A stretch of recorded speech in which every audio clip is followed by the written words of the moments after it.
Muy buenos días, quien les habla John Freddy Robledo Castaño, estudiante de la Maestría Administración Educativa de la Universidad Manuela Beltrán, lo cual desarrollaré este video con el fin de determinar una rúbrica solicitada por nuestra magíster Lady Viviana Rodríguez Laverde, profesora, docente y tutora de la materia Planeación Educativa.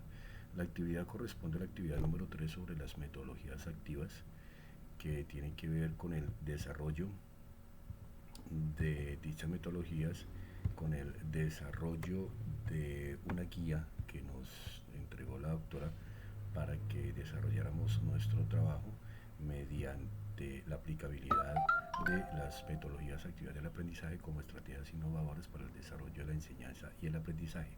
Dicha cartilla está embosada, digámoslo, en la desarrollada por la Universidad del Minuto de Dios en el año 2024 con el fin de determinar las metodologías activas, sus enfoques pedagógicos y el proceso de enseñanza y aprendizaje. Así pues, desarrollaré entonces las metodologías activas de acuerdo a la contextualización. Perdona, primero el fundamento teórico, segundo la contextualización de la institución educativa para la cual yo laboro como docente de la Facultad de Derecho. Tercero, la planeación de la educativa de la clase que estamos usando o que voy a usar frente a la metodología activa, y por último los resultados esperados.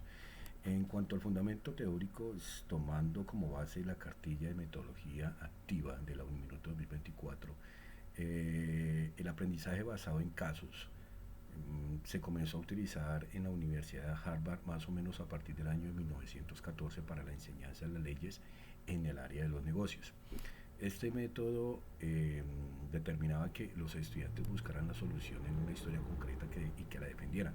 Con el tiempo, la universidad determinó que preparó diferentes investigadores y profesores que expresamente para que elaboraran casos en concretos y, y que este caso se permitiera la discusión basada en los diferentes hechos problemáticos que deben ser encarados en situaciones de la vida real.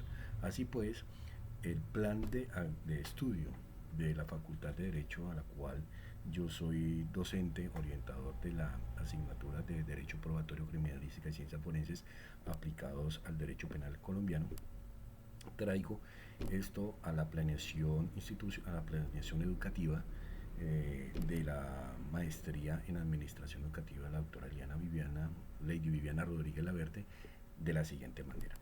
La contextualización del tema es las fuentes reales del derecho frente al derecho probatorio, el Código Penal colombiano y la aplicabilidad de la inteligencia artificial. Uno de los temas más relevantes en los cuales nosotros como abogados o docentes de los derechos de la docentes de las facultades de derechos a nivel nacional, determinamos y sabemos que todas las fuentes reales del derecho en Colombia son la Constitución, la ley, la jurisprudencia, la sentencia, la doctrina y la costumbre, lo que son herramientas auxiliares para que nosotros los profesionales en derecho nos apoyemos en la construcción de una teoría del caso. El aprendizaje basado en casos es eso, es qué es un caso. Y en sí un caso es la forma como nosotros vamos a describir un hecho pasado que describe una situación compleja real. Ese caso nos permite determinar una discusión basada en los hechos problemáticos que deben ser encarados en situaciones de la vida real. Así entonces, esa es la conceptualización de nuestro tema. La planeación de nuestra actividad, metodológicamente vamos a desarrollar el aprendizaje basado en casos, donde esta guía metodológica está diseñada para transformar un caso jurídico real o hipotético en una experiencia de aprendizaje dinámico, fomentando un análisis crítico y una argumentación jurídica. ¿Cómo lo vamos a desarrollar? Nos vamos a reunir todos en grupo, vamos a desarrollar una lectura individual. Segundo, vamos a hacer la seleccionar de un caso. Este caso lo vamos a tomar de acuerdo a las sentencias presentadas por la Corte Suprema de Justicia, el Consejo Superior de la Judicatura, el Consejo de Estado, bueno, cualquier tipo de corte que tenga que ver con los casos relacionados con mi materia, derecho penal más que todo, sin solución alguna todavía. Vamos a elaborar una teoría del caso, pero ya con dependiendo del rol que nos vamos a desempeñar, ya sea como fiscal, como juez, como abogado defensor. Luego vamos a identificar qué tipo de delitos nos presentan en ese caso, Identificaremos también las litis consortes y litis necesarios. Los litis consortes son los que hacen parte dentro de los sujetos activos pasivos de los víctimas y victimarios, y los facultativos son necesarios. Los facultativos son aquellos eh, que hacen parte dentro de las audiencias, como fiscal, el juez, el abogado, defensores, etc. Vamos a identificar el tipo de problema que se presenta, dependiendo si es público, si es privado, si aparece establecido dentro de las normas jurídicas o no. Asignaremos los diferentes roles, que alguien me haga, uno nos haga como juez, otro haga de fiscal, otro haga de defensor, otro haga de víctima, otro haga de defensor de las víctimas, otro haga como representante legal de las instituciones de vigilancia y control, como la Procuraduría, el Instituto Colombiano de Bienestar Familiar si son menores de edad involucrados, medicina legal si existen delitos contra la libertad sexual, el CRI si existen delitos contra población indígena, etcétera, etcétera, etcétera. Luego vamos a instalar las audiencias. Las audiencias, en nosotros en derecho tenemos diferentes audiencias para llegar a un juicio final. Entonces vamos a debatir. Ahí es donde vamos a desarrollar el debate. El debate de acuerdo a ese caso. Por eso es que nosotros vamos a desarrollar el aprendizaje basado en casos, porque el caso lo vamos a desarrollar mediante un debate y mediante unas audiencias, la audiencia preliminar, la audiencia de imputación de cargo, la audiencia de libertad de preparatoria, la contradictoria, el análisis probatorio, y por último lo que es el principio de oportunidad y el debate o la audiencia de juzgamiento y calificación. Estos debates vamos a desarrollarlos mediante roles. Cada participante, digámoslo así, como fiscal, un juez, un alumno que haga de fiscal, otro que haga de juez, otro que haga de abogado, bueno, todo eso, ellos tienen su propia teoría del caso. En cuanto a la acusación, la defensa, la contradicción, la argumentación jurídica, las pruebas, y por último vamos a sacar nuestras conclusiones para entregar un producto final, que es el informe descriptivo mediante una minuta, un trabajo por escrito de su sentencia o de su conclusión mediante una sentencia. Entonces, ¿cuáles son nuestros resultados esperados para que nuestros estudiantes apliquen el aprendizaje basado en casos y desarrolle bien la metodología? Al implementar esta guía de aprendizaje basado en casos en un entorno educativo o profesional, los resultados se van a manifestar en diferentes dimensiones principales que nosotros tenemos que desarrollar. Perdón, primero es el desarrollo cognitivo, la formación procedimental y la mejora del entorno relacional. Lo cual, el desarrollo, primero me tiene que desarrollar un desarrollo por competencias jurídicas, que tiene la capacidad de subsunción. Esto, ¿qué significa? Es mirar si el tipo penal encuadra en una norma jurídica, si ese delito penal encuadra en una norma jurídica. Eso significa subsunción.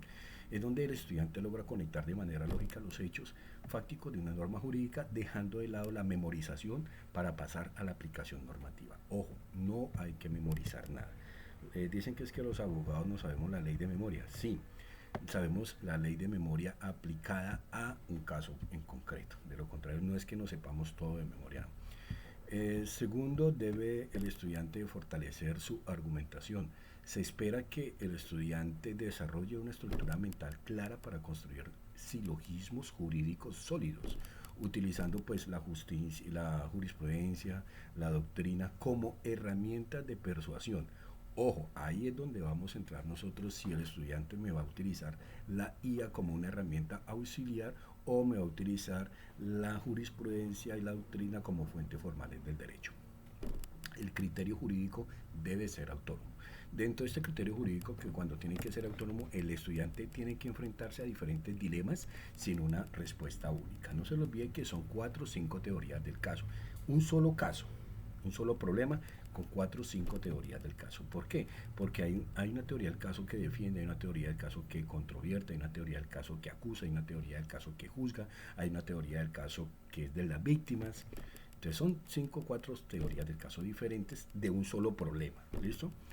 Entonces, al enfrentarnos nosotros a ese criterio, a ese fortalecimiento de argumentación y a ese criterio jurídico tiene que ser autónomo. ¿Por qué? Porque tenemos que juntar todos esos debates que nosotros hacemos dentro de las audiencias sin una respuesta única. Aún no vamos a tener la respuesta única. práctica, aún no tenemos la sentencia. El estudiante tiene que desarrollar la capacidad de tomar diferentes decisiones fundamentales bajo presión. Las audiencias públicas en materia de derechos son unas audiencias que mantienen muy presionadas, donde el abogado contraparte presiona bajo el interrogatorio al abogado, al fiscal o el juez. Me he dicho, entre todos entre todos estamos desarrollando una comunicación asertiva y una oralidad. Esa comunicación asertiva y esa oratoria mejoran notablemente la experiencia verbal y no verbal, fundamentada lógicamente en los procesos de oralidad en el derecho. ¿Qué significa eso? Ahí como docente nos vamos a enterar si el estudiante tiene la capacidad oral para desarrollar o no desarrollar una audiencia.